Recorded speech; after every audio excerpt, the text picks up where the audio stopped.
रूस यूक्रेन युद्ध की वजह से ईरान मॉस्को के इतने करीब आ जाएगा, इसका अंदाजा अमेरिका को भी नहीं था। ईरान ने अपने हजारों घातक ड्रोन रूस को दिए हैं, जिसके दम पर रूसी सेना यूक्रेन में घुसकर तबाही मचा रही है। लेकिन अब रूस और ईरान की ये दोस्ती एक कदम आगे बढ़ गई है।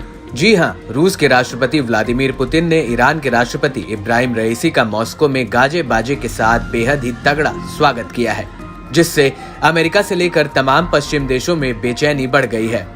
दरअसल 7 दिसंबर 2023 को ईरान के राष्ट्रपति मॉस्को पहुंचे थे। यहाँ पर उन्होंने हाल ही में रूस और ईरान के बीच गहरी हुई दोस्ती को और मजबूत करने की बात कही। ईरान रूस के साथ आर्थिक संबंध भी मजबूत करने पर जोर दे रहा है। इस दौरान रूस के राष्ट्रपति व्लादिमीर पुतिन ने कहा कि दोनों देशों के बीच ऊर्जा और शिक्षा क्षेत्र में सहयोग बढ़ा है। दोनों देशों के बीच पिछले साल व्यापार 20% बढ़ा है, जो अब 5 लाख अरब डॉलर पर पहुंच गया है।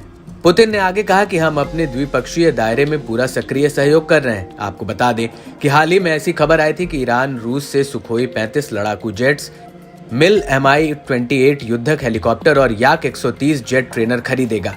आपको ये भी बता दें कि 5 दिसंबर 2023 को पुतिन ने अबू धाबी और रियाद का दौरा किया था। यहाँ रूस के विदेश मंत्री सर्जेई लावारोव की मुलाकात ईरान के विदेश मंत्री से हुई थी। इस दौरान पुतिन ने इब्राहिम रईसी को रूस आने का न्योता तक दिया था। हालांकि इस दौरान मजाक में पुतिन ने ईरानी नेताओं से कहा था कि वो 5 दिसंबर को ही सऊदी और यूएई से वापस जाते वक्त ईरान जाएंगे और जहां पर वो रईसी से मुलाकात करेंगे। और रईसी ने इसका जवाब दिया था कि पुतिन कभी भी ईरान आ सकते हैं, हम उनका स्वागत करते हैं। वहीं दूसरी तरफ ईरान और रूस की गहरी होती इस दोस्ती पर अब अमेरिका की भी प्रतिक्रिया आ गई है। अमेरिका के नेशनल सिक्योरिटी के प्रवक्ता जॉन किर्बी ने इसको लेकर कहा है कि रूस और ईरान के करीबी चिंताजनक है, क्योंकि ईरान मिडिल ईस्ट के लिए एक बड़ा खतरा है। The only thing I'd add is that we're continuing to watch this burgeoning defense relationship between Iran and Russia.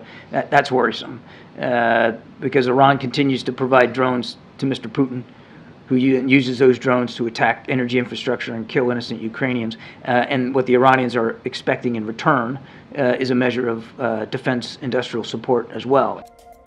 इस सब के बीच बड़ी बात यह है कि ईरानी राष्ट्रपति ने पुतिन से मुलाकात के दौरान गाजा में इजरायल के हमलों नरसंहार बताया था और रूस से कहा है कि इस पर बात होनी चाहिए।